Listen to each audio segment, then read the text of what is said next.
Hi, hello everyone. Welcome back to Harris New Academy YouTube channel. I am Rizwan Ramzan Ahmed and ഇത് നമ്മുടെ YouTube marketing സീരീസിൻ്റെ continuation ആണ്. And ഈ ഒരു സീരീസിൽ നമ്മൾ ആക്ച്വലി പഠിക്കുന്നത് യൂട്യൂബ് മാർക്കറ്റിങ്ങിനെ കുറിച്ചാണ്. പക്ഷേ ഇന്നത്തെ വീഡിയോയിൽ നമ്മൾ ആക്ച്വലി സംസാരിക്കാൻ പോകുന്നത് നമ്മൾ യൂട്യൂബ് മാർക്കറ്റിംഗ് ചെയ്യണം എന്ന് പറഞ്ഞു. സോഷ്യൽ മീഡിയ മാർക്കറ്റിംഗ് കാര്യങ്ങളൊക്കെ വളരെ ഇമ്പോർട്ടൻ്റ് ആണ്. എന്താണ് അതിൻ്റെ ഇമ്പോർട്ടൻസ് എന്നുള്ള കാര്യങ്ങളൊക്കെ നമ്മൾ പറഞ്ഞു. പക്ഷേ നമ്മളൊരു മാർക്കറ്റിംഗ് ആക്ടിവിറ്റി സ്റ്റാർട്ട് ചെയ്യുന്നതിന് മുന്നേ നമ്മൾ എപ്പോഴും പറയുന്നൊരു കാര്യമാണ് നമുക്കൊരു സ്ട്രാറ്റജി നമ്മൾ ബിൽഡ് ചെയ്യണം. റൈറ്റ്? സോ സ്ട്രാറ്റജി എന്നുള്ള ടേം നമ്മളൊരു 100 പ്രാവശ്യം നമ്മൾ പറയുന്നുണ്ടാവും.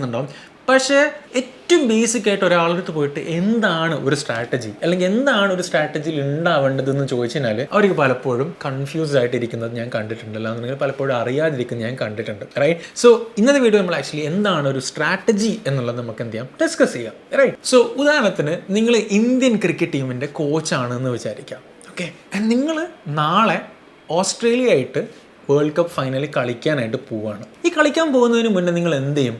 ഓട്ടോമാറ്റിക്കലി അവിടെ ഇരുന്നിട്ട് ഈ ഓസ്ട്രേലിയൻ്റെ ടീം എങ്ങനെയാണ് ഇതുവരെ കളിച്ചിട്ടുണ്ടായിരുന്നത്, ആൻഡ് അതേപോലെ തന്നെ അവരുടെ കീ പ്ലേയേഴ്സ് ആരാണ്, അവരെന്തൊക്കെയാണ് റൈറ്റ് ആയിട്ട് ചെയ്തിട്ടുള്ളത്, എന്തൊക്കെയാണ് റോങ് ആയിട്ട് ചെയ്തിട്ടുള്ളത്, അവരെവിടേക്ക് ഇമ്പ്രൂവ്മെൻറ്റ് കൊണ്ടുവന്നിരുന്നെങ്കിൽ ബെറ്റർ ആയിരുന്നേനെ, അങ്ങനെയുള്ള ഒരുപാട് കാര്യങ്ങൾ നമ്മൾ എന്ത് ചെയ്യും, കണ്ടുപിടിക്കും. എന്നിട്ട് നാളെ നമ്മൾ ഫൈനൽ കളിക്കാൻ പോകുന്ന സമയത്ത് എങ്ങനെയായിരിക്കും ഓസ്ട്രേലിയനെ തോൽപ്പിക്കാനായിട്ട് പോകുന്നത് എന്നുള്ളതിന് നമ്മൾ എന്ത് ചെയ്യും, ഒരു സിമ്പിളായിട്ടുള്ളൊരു ഗെയിം പ്ലാൻ നമ്മൾ ബിൽഡ് ചെയ്യും. അല്ലേ? ഇതേപോലെ നമ്മുടെ സോഷ്യൽ മീഡിയ അക്കൗണ്ട്സ്, സ്പെഷ്യലി നമ്മളിപ്പോൾ യൂട്യൂബ് മാർക്കറ്റിംഗ് സംസാരിക്കുന്നത് കൊണ്ട് യൂട്യൂബിൽ എങ്ങനെ നമ്മളെ കോമ്പറ്റീറ്റേഴ്സിനെ ഇല്ലാന്നുണ്ടെങ്കിൽ നമ്മൾ ആരടുത്താണോ കോമ്പീറ്റ് ചെയ്തിട്ട് കണ്ടൻറ്റ് ക്രിയേറ്റ് ചെയ്യുന്ന അക്കൗണ്ട് ഗ്രോ ചെയ്യാനായിട്ട് ശ്രമിക്കുന്നത്, ആരിലേക്കാണോ കണ്ടൻറ്റ് എത്തിക്കേണ്ടത്, എന്ത് ഒബ്ജക്റ്റീവാണ് നമുക്ക് ഫുൾഫിൽ ചെയ്യേണ്ടതെന്നുള്ളതിനൊക്കെ ആയിട്ട് നമ്മൾ എന്ത് ചെയ്യും, ഒരു ഗെയിം പ്ലാൻ നമ്മൾ ബിൽഡ് ചെയ്യും.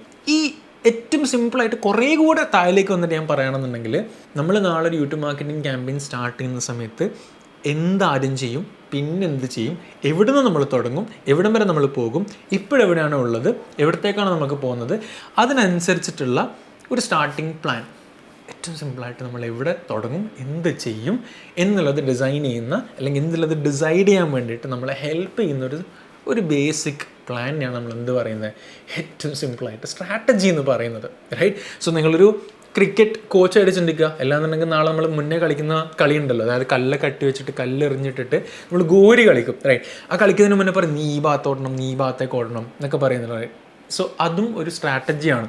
അതേപോലെ ഏറ്റവും ബേസിക് ലെവലിൽ പറയുകയാണെന്നുണ്ടെങ്കിൽ നമ്മൾ എങ്ങനെയാണോ ഈ ഒരു കോമ്പറ്റീഷൻ, ഈ ഒരു ഗെയിം ഓഫ് മാർക്കറ്റിംഗ് നമ്മൾ അപ്രോച്ച് ചെയ്യാനായിട്ട് പോകുന്നത്, അതിന് ബിൽഡ് ചെയ്യുന്ന ഒരു പ്ലാനിനെ നമ്മൾ എന്ത് വിളിക്കാം, സ്ട്രാറ്റജി എന്ന് വിളിക്കാം. സോ എല്ലാ മാർക്കറ്റിംഗ് ക്യാമ്പയിൻസിൻ്റെ പിന്നിലും ഒരു സ്ട്രാറ്റജി നമ്മൾ യൂസ് ചെയ്യും. റൈറ്റ്? ഇതിപ്പോൾ ഞാൻ യൂട്യൂബിന് പറയുന്ന സമയത്തൊക്കെയായിട്ട് യൂട്യൂബ് സ്ട്രാറ്റജിയാണ് നമ്മൾ ബിൽഡ് ചെയ്യുന്നത്. റൈറ്റ്? യൂട്യൂബിന് സ്പെസിഫിക് ആയിട്ടുള്ള, യൂട്യൂബിന് ടൈലേർഡ് ആയിട്ടുള്ളൊരു സ്ട്രാറ്റജി നമ്മൾ എന്ത് ചെയ്യും, ബിൽഡ് ചെയ്യും. ഇൻസ്റ്റഗ്രാം ആണെന്നുണ്ടെങ്കിൽ ഇൻസ്റ്റഗ്രാമിന് ടൈലേർഡ് ആയിട്ടുള്ളൊരു സ്ട്രാറ്റജി നമ്മൾ എന്ത് ചെയ്യും, ബിൽഡ് ചെയ്യും. ഫേസ്ബുക്ക് ആണെന്നുണ്ടെങ്കിൽ ഫേസ്ബുക്കിന് ടൈലേർഡ് ആയിട്ടൊരു സ്ട്രാറ്റജി നമ്മൾ എന്ത് ചെയ്യും, ബിൽഡ് ചെയ്യും. സോ നമ്മളെപ്പോഴും സ്ട്രാറ്റജി ബിൽഡ് ചെയ്യുന്ന സമയത്ത് നമ്മൾ എവിടെ, ആർക്ക് വേണ്ടിയിട്ട്, എന്ത് ആവശ്യത്തിന് വേണ്ടിയിട്ടാണോ നമ്മൾ ഈ സ്ട്രാറ്റജി ബിൽഡ് ചെയ്യുന്നത് അല്ലെങ്കിൽ നമ്മൾ ഈ ഗെയിം കളിക്കാനായിട്ട് പോകുന്നത്, അതിനനുസരിച്ചിട്ടായിരിക്കണം നമ്മൾ എന്ത് ചെയ്യുന്നത്, നമ്മുടെ ഡിസിഷൻസും കാര്യങ്ങളൊക്കെ നമ്മൾ ഡിസൈഡ് ചെയ്യുന്നത്. റൈറ്റ്? സോ എന്താണ് സ്ട്രാറ്റജി എന്ന് ചോദിച്ചാൽ I hope you now have an answer. If you have watched till now, please make sure you subscribe to the channel and turn on your bell notification because you don't want to miss the next video. Until then, take care, stay safe, happy growing and zero preachers.